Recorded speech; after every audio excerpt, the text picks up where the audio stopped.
consacré. Bienvenue dans ce spécial ski chrono débrief Géo de Pékin consacré au Super G. Avec moi pour m'accompagner Marc Garcia, ancien slalomeur de Coupe du Monde.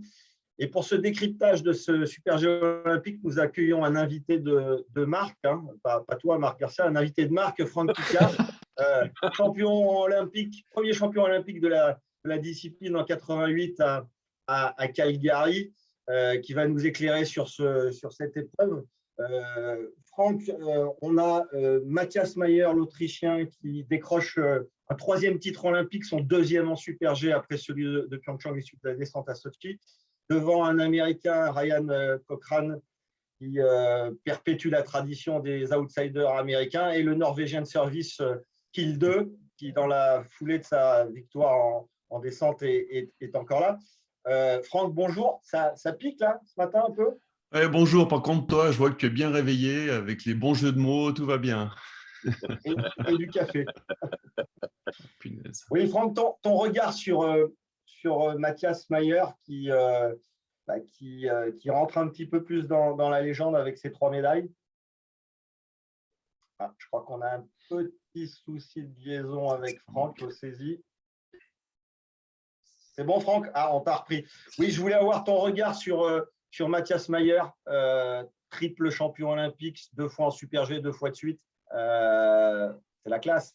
Ouais, la grande classe, impressionnant de facilité, parce que se préparer pour des jeux, c'est jamais évident. Et lui, il le fait magistralement depuis plusieurs Olympiades, avec succès. Et puis surtout, renouveler son titre en Super G, il n'y a que au mode que je crois qu'il l'a fait.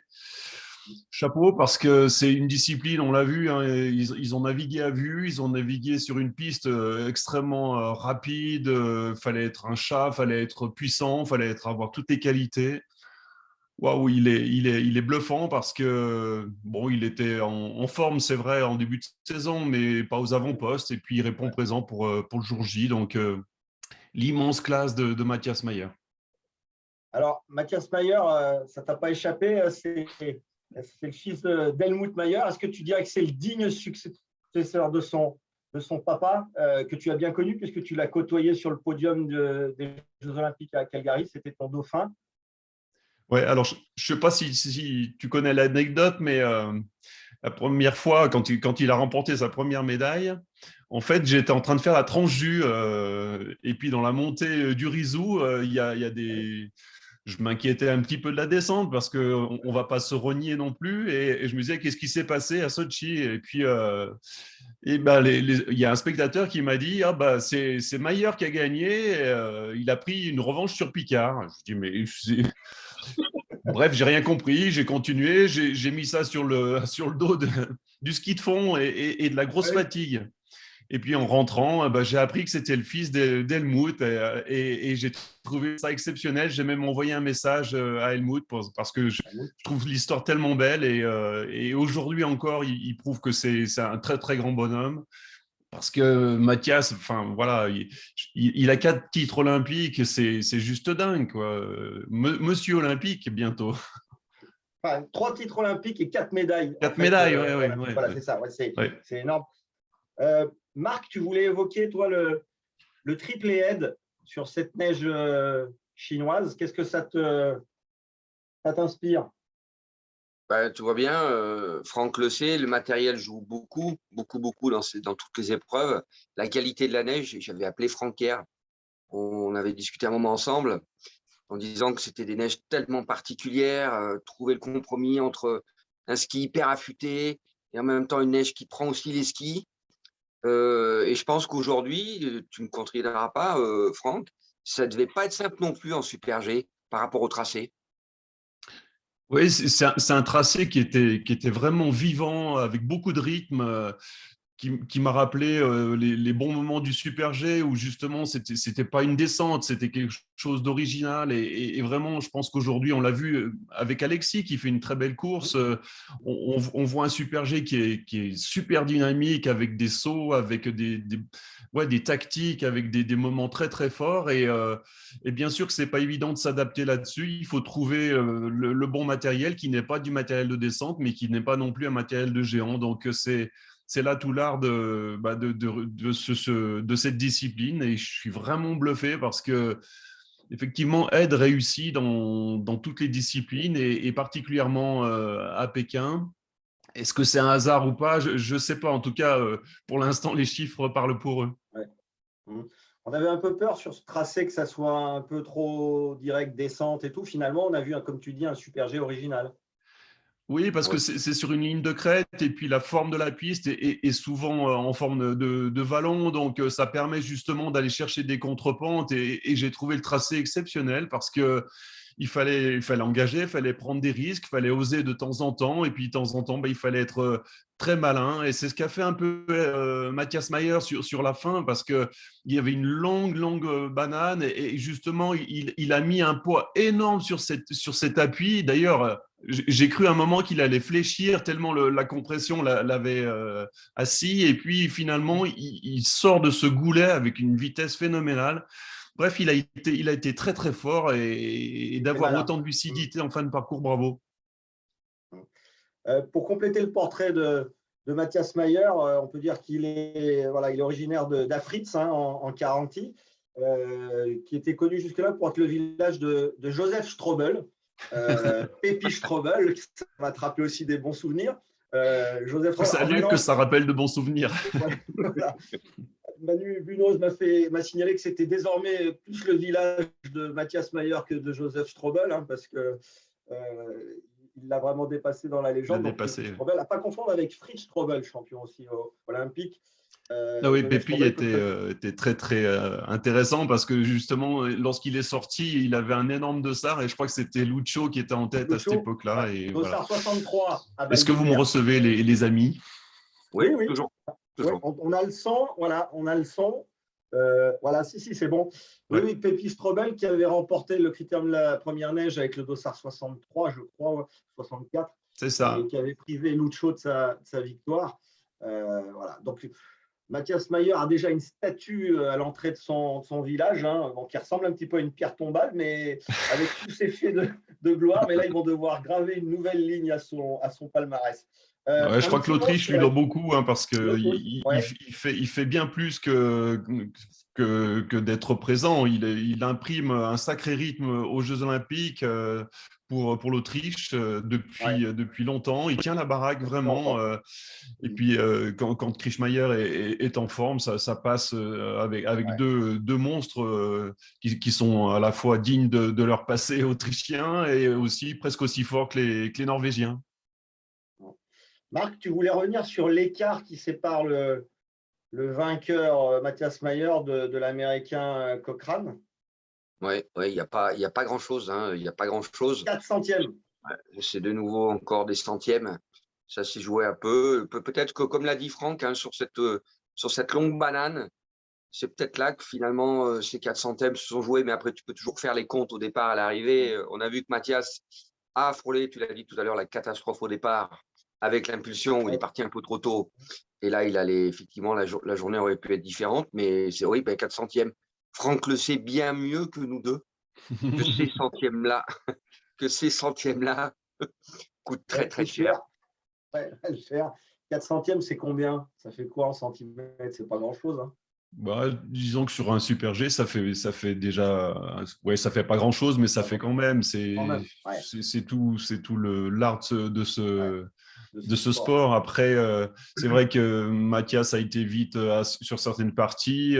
Cochrane a fait une course beaucoup plus régulière, à mon avis, et c'était bien aussi. Bref, je me suis vraiment régalé parce que chaque champion, pour les 10-15 meilleurs, ils ont tous amené quelque chose à cette course qui fait que c'était une belle réussite.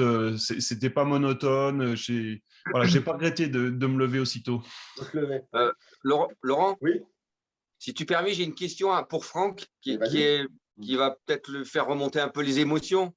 Mais Franck, les 4 centièmes pour le deuxième, toi, ce que tu as vécu à Albertville, quand tu es à l'arrivée, que tu analyses, qu'est-ce qui peut se passer dans la tête en disant ah, j'aurais pu faire mieux, même ma courbe était pas si pas là, je me suis pas mis assez à plat ventre, ou alors c'est d'autres choses qui peuvent arriver. Alors, Juste pour te répondre, Marco, en fait, moi, c'était un miracle d'être là à ce moment-là. Donc, je ne pouvais que être aux anges et j'ai un sourire de fou. Et j'ai la banane, je vois Lucio qui est là. Donc, je suis. Non, non, il y a strictement aucun regret de ce moment-là. C'est seulement 20 ans après qu'on se dit non, mais les 5 centièmes, j'aurais pu forcer un peu, j'aurais pu ouais, faire plein de choses. Mais c'est la course qui est là, qui se déroule dans toute sa splendeur. Et puis, non, c'était vraiment une joie immense parce que j'avais réussi à maîtriser cette piste, à surmonter mon angoisse à la fois de la descente et de ces jeux en France. Donc, ouais, c'était une résurrection. Donc, comment est-ce qu'on peut faire la fine bouche? C'est pas possible. Je reviens à Pékin et à Mathias Mayer. On a vu que le numéro de dossard a peut-être eu aussi une petite importance, hein, comme toujours en ski aussi, hein, c'est un paramètre à prendre en compte. Dossard 14 pour Cochrane, dossard 13 pour Mathias Mayer. Et Alexis Pinturo a dit que le petit dossard qu'il avait 3 était un peu en handicap et que la piste avait eu tendance à s'accélérer. Tu partages ça, Franck? Je sais pas.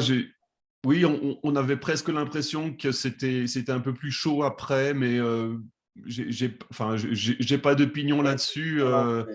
Il a eu d'autres avantages en partant devant avec avec une piste qui était bien lisse.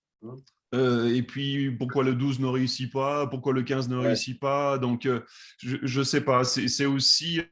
Enfin, franchement, d'abord, quand Kill 2 passe, il fait une oui, très, très belle course très avec bonne des course. appuis solides. Et voilà. Et on sait, enfin, on devine que sur le bas, il fait pas l'essentiel sur cette longue banane et que le goulet se passe très, très lentement pour lui.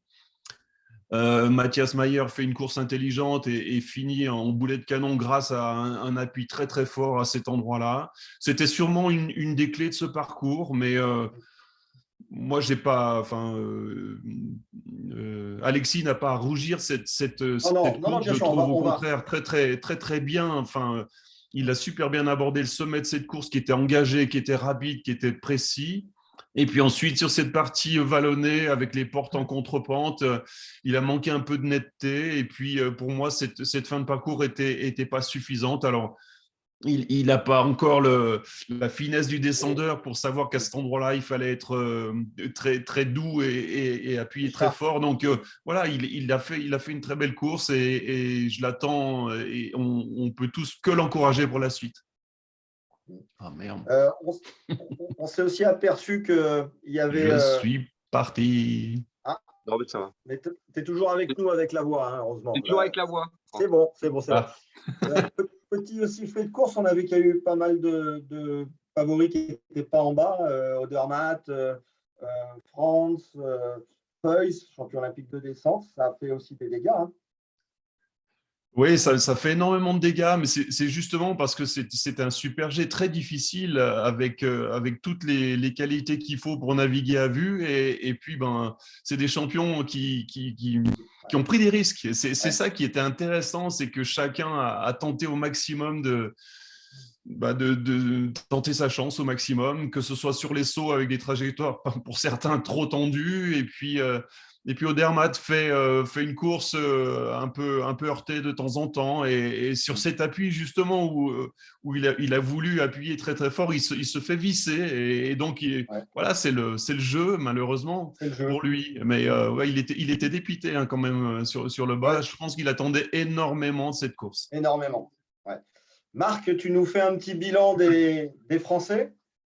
Oui, alors moi, je reviendrai, si vous le Ah, permettez, avec Franck, sur l'idée de la piste qui s'accélère. Et Franck a raison, c'est que si tu considères qu'une piste s'accélère, pourquoi pas le 15, le 16, le 17 dans la foulée? Alors que là, il n'y a eu que deux dossards qui ont pu claquer et être devant.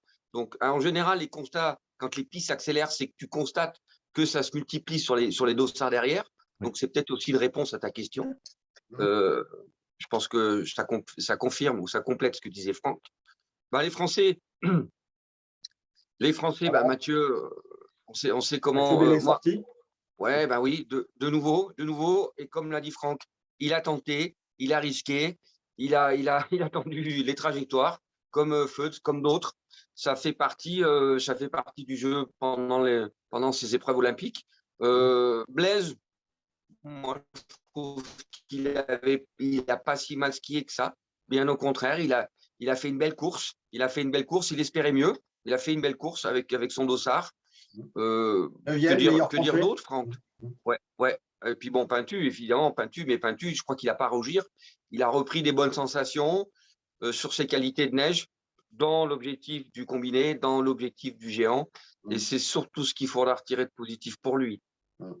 Franck, est-ce que tu dirais qu'Alexis s'est rassuré après des entraînements de descente qui ont été décevants et pour ne pas dire presque catastrophiques, puisqu'il a terminé derrière Marco Schwarz ou Strolz, hein, qui seront aussi des possibles prétendants au combiné, où il était en repérage? Je sais pas. Oui, je pense en tout cas qu'il s'est bien économisé. Il avait du jus aujourd'hui. Il était solide techniquement. Donc, il a les skis qui vont bien. Donc, les planètes commencent à s'aligner pour lui. Voilà, ne lui mettons surtout pas la pression. Il se la met tout seul.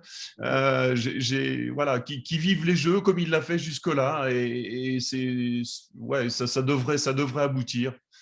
Je reviens aussi sur Blaise, qui pour moi fait une très très belle course. C'est vrai que son dossard était un peu élevé. Lui, pour le coup, la piste était dégradée. Il manque encore un peu de tactique à certains moments. Il a peut-être trop osé, je ne sais pas. Et voilà, je trouve que c'est une belle équipe qui était présente avec de jolis bébés qui ont bien descendu. Et puis, petit mot, c'est vrai que beaucoup de monde attendait Beat Feuz, mais je ne le voyais pas du tout dans ce genre de tracé où il faut être chat et un peu plutôt explosif, et Beat n'est pas ça. N'est pas ça. Ouais.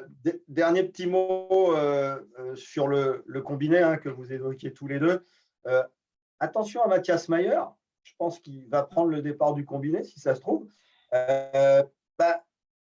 Il a une victoire en Coupe du Monde à Wengen en combiné, les enfants. Hein, donc, n'oublions pas ça. Et il est pas maladroit en slalom. Donc, je ne sais pas s'il sera aligné. Mais s'il fait le trou en descente, et comme on sait que désormais, dans le règlement du combiné, les descendeurs partent devant, il faut se méfier quand même de Matthias Mayer. Franck, on va profiter de ta présence pour évoquer, j'allais dire, l'exploit de Johan Claret hein, en descente, cette médaille d'argent à 41 ans. Qu'est-ce que ça t'inspire de voir Yo sur la boîte olympique? J'aurais peut-être dû continuer, qui sait. Mais tu faisais du ski de fond. À cet âge-là, tu faisais du ski de fond. Enfin, j'aurais été incapable de faire ce qu'il fait. À 32 ans, le ras-le-bol était là. Et pour la plupart des communs des mortels, c'est le cas. Et puis, Johan, il a toujours cette flamme, on le voit. Il est passionné par ce sport à un tel point que peu importe la souffrance, et 41 ans, j'imagine, avec son expérience, ça doit être un régal. Tout simplement, c'est pas ça qui manque, c'est pas le plaisir de la course, c'est qu'à un moment donné, l'entraînement physique, sortir quand il fait mauvais, le contexte de la compétition, le stress, etc., fait qu'on n'arrive plus à suivre.